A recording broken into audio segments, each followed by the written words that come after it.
Number বেশি বেশি জিকির করা। হালকাই জিকির নাকি তো, এটা মনে মনে জিকির। কানান নবী সাল্লাল্লাহু আলাইহি ওয়াসাল্লাম ইয়াযকুরুল্লাহ আলা কুল্লি হিন, রাসূল সাল্লাল্লাহু আলাইহি ওয়াসাল্লাম সব সময় জিকির করতেন, সব সময় জিকির করবেন। আল্লাযীনা ইয়াযকুরুনাল্লাহা কিয়ামা, যারা দাঁড়ায়ও আল্লাহকে স্মরণ করে, ওয়া কুউদা, বসেও আল্লাহকে স্মরণ করে, ওয়া আলা জুনুবিহিম, শুয়েও আল্লাহকে স্মরণ করে। আল্লাহু আকবার, তারা হলো বুদ্ধিমান বান্দা, আল্লাহ বলেছেন সূরা আলী ইমরান। সুবহানাল্লাহ। আমার ভাইরা, 10 নাম্বার শিক্ষা, রমজানের পরে কাকে বন্ধু বানাচ্ছেন, বন্ধুটা যাতে ভালো হয়। কারণ বন্ধু জীবনের জন্য খুব জরুরি একটা বিষয়। বন্ধু যদি ভালো হয়, আপনার পথ চলা সহজ হবে। এজন্য বলা হয়েছে উতলুবুর রফিক ক্বাবলা তরিক, রাস্তায় হাঁটার আগে বন্ধু চিনো। এখান থেকে চট্টগ্রাম যাবেন, পাশের সিটে কে বসছে এটাকে চিনতে হবে আপনাকে। এরপরে বলা হয়েছে উতলুবিল জার ক্বাবলা দার, বাড়ি বানানোর আগে প্রতিবেশী চিনো।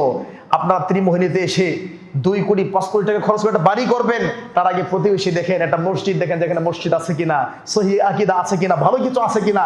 কিছু ইনভেস্ট করার আগে, বাড়িঘর বানানোর আগে প্রতিবেশী চেনো, রাস্তায় চলার আগে বন্ধু চেনো। তার মানে রমাদান মাস শেষ, এখন খারাপ মানুষ যেন আপনার বন্ধু না হয়, তাহলে জীবন নষ্ট করে দেবে, যেটা আল্লাহ বলেছেন সূরা যুখরুফ 25 নম্বর পারা, আল আখিল্লাউ ইয়াওমাইযিন বা'দুহুম বা'দ, সেদিন কিয়ামতের দিন সব বন্ধু আরেক বন্ধুর জন্য দুশমন হয়ে যাবে, ইল্লাল মুত্তাকিন, তবে মুত্তাকিনরা দুশমন হবে না।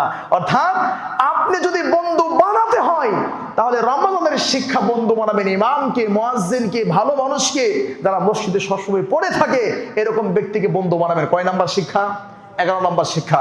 কারণ রাসূল সাল্লাল্লাহু আলাইহি ওয়াসাল্লাম বলেছেন আল মারউ মা মান আহাব্বা, যে যারে ভালোবাসে পরকালে তার সাথে থাকবে। সুবহানাল্লাহ।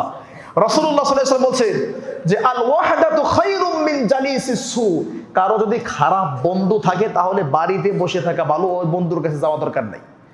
আর যদি কারো ভালো বন্ধু থাকে তাহলে বাড়িতে বসে থাকা উচিত না, ভালো বন্ধুর সাথে চলা উচিত। দেখেন, খারাপ বন্ধু থাকলে বাড়িতে বসে থাকেন, ভালো বন্ধু আছে বাড়িতে বসে থাকবেন না, কারণ শয়তান এসে আপনাকে ধোঁকা দিবে। আর যদি ভালো বন্ধুর সাথে চলেন, সে আপনাকে ধোঁকা দিবে না। আমার ভাইরা,